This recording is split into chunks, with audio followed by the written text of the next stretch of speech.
বুধবার থেকে শুরু হয়ে গেল শতাব্দী প্রাচীন খার্চি উৎসব এবং এই মেলার আজকে উদ্বোধন করতে রাজ্যের মুখ্যমন্ত্রী উপস্থিত হয়েছেন। আনুষ্ঠানিকভাবে 7 দিন ব্যাপী চলা খার্চি উৎসব এবং মেলার সূচনা হয়েছে, যেখানে মুখ্যমন্ত্রীর মধ্যে উপস্থিত রয়েছেন, এছাড়াও রয়েছেন প্রশাসনের অন্যান্য আধিকারিকরা। চলুন সরাসরি দেখে নেওয়া যাক।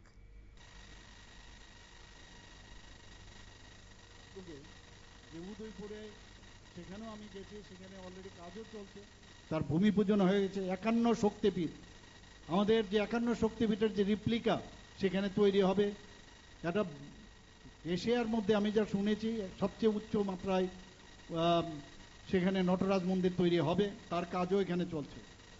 আজকে এই প্রকল্পগুলো যদি বাস্তবিত হয় তা ধর্মীয় পর্যটনের ক্ষেত্রে এক নতুন মাত্রা যোগ করবে এবং শুধু দেশের না, বিদেশ থেকেও পর্যটকরা এখানে আসবেন এবং তাদের একটা আকর্ষণীয় যে গন্তব্য হিসাবে প্রতিষ্ঠা লাভ করবে। বন্ধুগণ, আমরা সবাই জানি যে ত্রিপুরা একটা সংস্কৃতির তীর্থভূমি।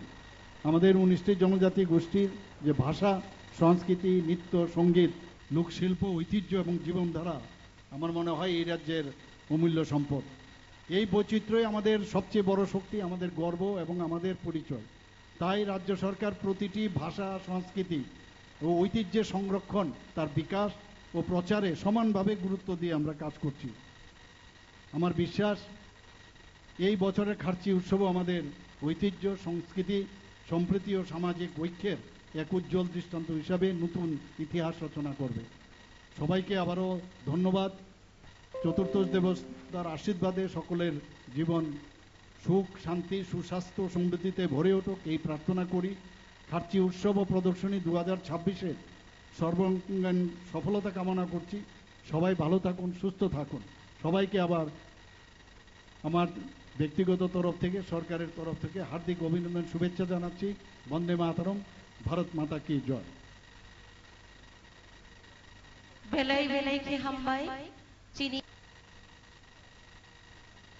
মুখ্যমন্ত্রীর বক্তব্য আপনারা শুনলেন এবং পুরাতন আগরতলার চতুর্দশ দেবতা মন্দিরে আজ থেকেই কিন্তু আনুষ্ঠানিকভাবে সূচনা হয়ে গেছে উৎসব এবং মেলার। তার পাশাপাশি সম্প্রীতি, সৌহার্দ্যপূর্ণ ভ্রাতৃত্ববোধ বজায় রেখে প্রত্যেককে অংশগ্রহণ করার আহ্বান জানিয়েছেন স্থানীয় বিধায়ক থেকে শুরু করে আজকে রাজ্যের মুখ্যমন্ত্রীও। সব মিলিয়ে বলাই বাহুল্য যে আগামী 7 দিন সম্প্রীতি, শান্তি এবং ধর্মীয় আচার অনুষ্ঠানের মধ্য দিয়ে এক মিলন মেলায় পরিণত হতে চলেছে পুরাতন আগরতলা স্থিত এই চতুর্দশ দেবতা মন্দির প্রাঙ্গণ। নিয়ে নিচ্ছি ছোট্ট একটি বিজ্ঞাপন বিরতির সঙ্গে থাকুন।